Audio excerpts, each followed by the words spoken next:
Good morning, YouTube. This is man all the way George Page, aka the Emperor of Female Barbarian Talk, coming to you live on YouTube. I hope y'all had a great weekend, and I did. I pretty good. I had a pretty good one myself.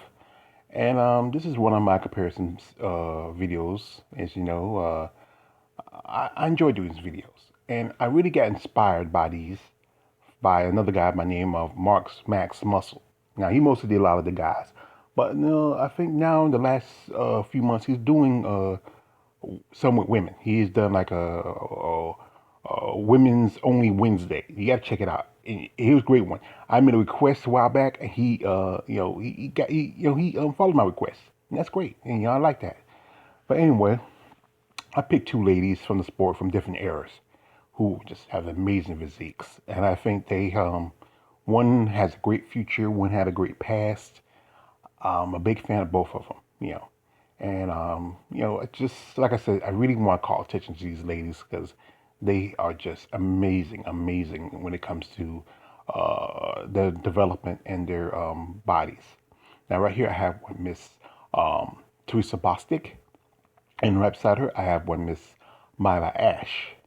And if you follow bodybuilding, you might remember Th-resa. She started her career about the good part of the 90s and up to around 2000s. And if you know also about Mayla Ash, Mayla was originally a physique competitor. And around last year, where she was competing in physique, she switched to bodybuilding. As you remember, many of you I did with Jada Beverly, she mentioned that both her and Mayla were told to switch to bodybuilding. And Mayla, she competed at the New York Pro, which was the return of female bodybuilding to that competition, and she won that show. And then she was able to go to the Olympia this last year and took fourth place at the Miss Olympia. Both these ladies are just amazing. And as I said again, I love my melanin, female bodybuilders. I love my Nubian sisters. Just something about female bodybuilders, black female bodybuilders, and muscle is just a beautiful combination. I mean, just truly, just amazing. I mean, how it just maybe just the skin and the muscles just come together. I mean, if you're a fan of female bodybuilding, I understand that. But if you are a fan of black female bodybuilders, most definitely, it's something a pleasure of seeing. Now let's go. Let's get let's get it. Now right here we have a starting pose, and here even though this was from 2007, which was I think Th-resa's last show, and this is from the 2020 New York Pro, and if you look, there's not much of a difference. As you know, Mayla was physique, before she switched to bodybuilding, and the idea of physique division was to bring back the classic looks of bodybuilding of yesteryear. But you can't really tell a difference. You would think this was the same year. This is only 13 years apart. You was quite literally can't believe it. It's just Now right here we have a front lat spread, and this is where you kind of like you're really gonna scratch your head like, It just like I said, you gotta think about it. This is 13 years between these two ladies in competitions, and if you really go with Myla has the more look that the judges like, more aesthetic. The tapered waist, the V shape, look they want, and right here I had to go with Myla. But like I said, Th-resa has that size. And I was a big fan of Th-resa Bostick. I thought she was just an amazing female bodybuilder. Now here we have the front double. And like I said, this is again where they just look, this is a true comparison. They look just about similar. They're really pushing it here. If I go by, I have to go with Th-resa by the size. Th-resa's size was just amazing. I think she had a great physique, just amazing body. And I think she was like kind of underrated. She's one of those that got swept under under people's eyes because of who was very popular around about that time. But like I said, mine was pretty good. Like I said, and she's still developing as a bodybuilder.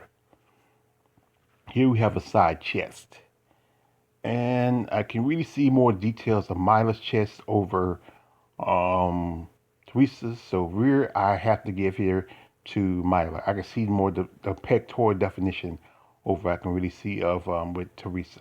But like I said, these are both beautiful, great chests, amazing, great development of both these women. I'm just a fan of both of them. Here we have a rear lat spread. And here I have to go with, most definitely I have to go with Th-resa. You can see she has that tree look. You can see how deep the muscle is in the back compared to Mayla. Myla's a little smooth in my opinion. As you know, she just made the transition to bodybuilding that year. And I think she still had a way to go. She still had to put more size and really work on some development. You know, she still looks a little bit soft in the back. But here you can really see how developed Th-resa is and how tight she is. And just, just amazing back. So that's why I give this shot here to Th-resa. Here you have a rear double. And again, it goes to Th-resa. Now, Maya, like I said, she still is, she's still a bit soft, as you know. As I said again, she just transitioned from bodybuilding, from physique to bodybuilding. But, I think, Th-resa, she could have been, if she, like, just a great back. I'm great, amazing. I mean, wow. Here we have a tricep. And see what the problem with Mayla. Mayla, even though she is learning, her pose is not as good as compared to, I think with a tricep, you want a good direct side, when you really want the judges to really see that tricep. And right here, I have to give Th-resa. Th-resa, she's really giving that pull. You really see the development. You see how the muscle cut and how there's that cut right there under the lower shoulder. And that's what we want to pay attention to when you're looking at a side tricep. Here we have the abs, and the abs here I have to give to Th-resa. Th-resa has a great set of abs. I mean, amazing abs. Like I said, Myla's doing more of more relaxed version of the of a abdominal abs. As you know, with the female women's physique is more showy than it is more about really about showing your development. And when bodybuilding is more close to really showing what your development is, how you look, and because the idea of women's physique is to become more feminine, and she needs to do like one thing that's when you do a pose like the abdominal thighs, you have to do just like kind of like the men, you know. And I think I've often heard that some women said that it's the most uncomfortable pose, but it's the best pose when you really want to show your abdominal development. Now here we have a nice bicep pose. And if you go by definition, you might go Mayla. You go by size, you go with Th-resa. And let's see, this is the way you go like this. Should I be balanced or should I be biased? See, if I go biased, I'm going by the size. If I go balanced, I'm going by condition. So this is the way you kind of flip a coin on it.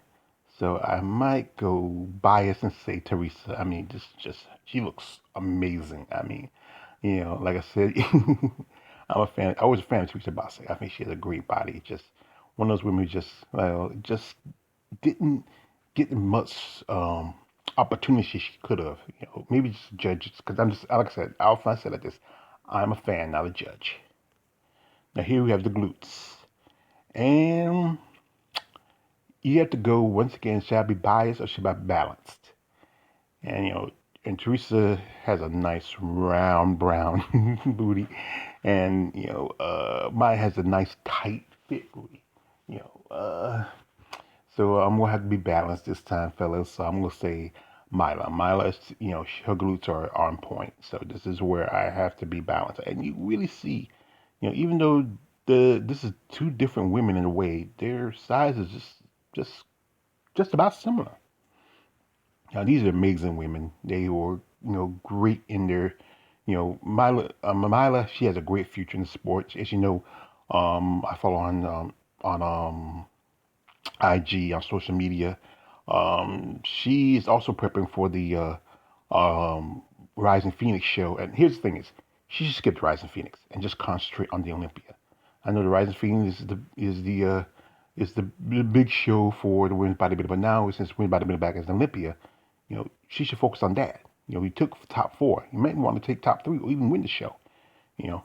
And with Th-resa, there was a time after 2001 she took a hiatus. She was gone for almost 6 years, and there was so much opportunity she could have maybe between those 6 years before she came back in 2007. She could have even maybe broke up the opportunity for um, Iris Kyle to repeat as Miss Olympia. I think if she really had really focused on it, she probably would have been maybe a Miss Olympia, maybe Miss National, something like that. I mean, she really missed an open opportunity. But from what I learned from her, she was doing a lot of the video stuff, photo stuff. Often she did sessions. I remember I was watching a video one time on IG. There was this guy, I forgot his name. He was a male bodybuilder. He was a friend of my I'm sorry of Th-resa, and he asked about his bag, and Th-resa had a bag she was carrying around, and it was I think he asked what was in it. She opened it, was full of money because she was doing sessions, and that's what she was doing. A lot of money was. So I think she was probably just trying to build up a little war chest for her to come back, and that's fair to say. It's not much money for these ladies in the sport. They should really increase the prize money. I think I believe this, advertisers and sponsors should take a chance on these women. These are great, amazing women, attractive women. They may not be attractive in the mindset of the everyday Tom, Dick, and Harry or Joe Blow, but for us guys who are fan favorites, they are. And they, like I said, this is just two women from two different eras, and great examples of what you could be if you focus on your your intent in this sport. This sport is about performance and presentation, and that's what truthfully is. And as I said before, what I found out about Th-resa, after she retired after 2007, she moved to around the Netherlands, around Scandinavia, I believe, Netherlands, I think, and she became a nurse. She got married, and she's doing fine. I mean, and it's just a picture I found. I can't find anything like she on social media like that. She's not on Facebook or IG like that. A lot of these women are very private, and they don't do a lot of social media. But if anybody knows Miss Bostick, who is a close friend of hers, reach out to her. I would love to do an interview with her. I would love to talk to her about her life in bodybuilding, her life now. I love to talk to a lot of these legends like I do with what I do with Nancy Lewis or Rondalee Cashmere or Sue Price, the ladies who are the front runners, the pioneers of the sport. And with Mayla, like I said again, she's prepping for this year's Rising Phoenix and Olympia. And here's the thing I said this before earlier. Mayla should skip her, Andrea Shaw, most of the women who made it, Andrea Shaw, Helen Trevino, and her should skip the um the Rising Phoenix because she's already in the top 5 for the Olympia. So she really focus on that show. I understand with Hella, she wanted to probably get a title back. I understand Andrea wanted to defend the title, but you know what? The Olympia is the biggest show. But the thing is, I think the Olympia should pay these ladies more money. Andrea Shaw only got $50,000 out of Olympia, while Big Ramy got nearly about almost half a million, and that kills me. I mean, at least give Andrea Shaw $100,000. I mean, I think Myla Ashley didn't even get that much. Maybe she got at the most uh, making fourth place, maybe 10, 15. No, no, I don't think she got that much. I mean, she might got maybe $5,000, where she should have got at least, taking fourth place. I think 25,000. That's sad. You compete and work so hard, and you only get, you might get maybe $2,000 or $3,000 more than when you won the New York Pro. But anyway, I love these ladies. They're great female bodybuilders. I mean, we had to meet the future, and I hope to see maybe more Mala Ash in the future, and also I would like to hope to maybe someone, if like I said again, if somebody know Miss Bostick, if you can maybe share this video with her, and also see if she can maybe try to contact me on YouTube. Also, I'm on IG, and I would love to do an interview with her. You should be on Low George Page, aka the Emperor of Real Body Band Talk. Don't like, subscribe, don't subscribe. I'm out.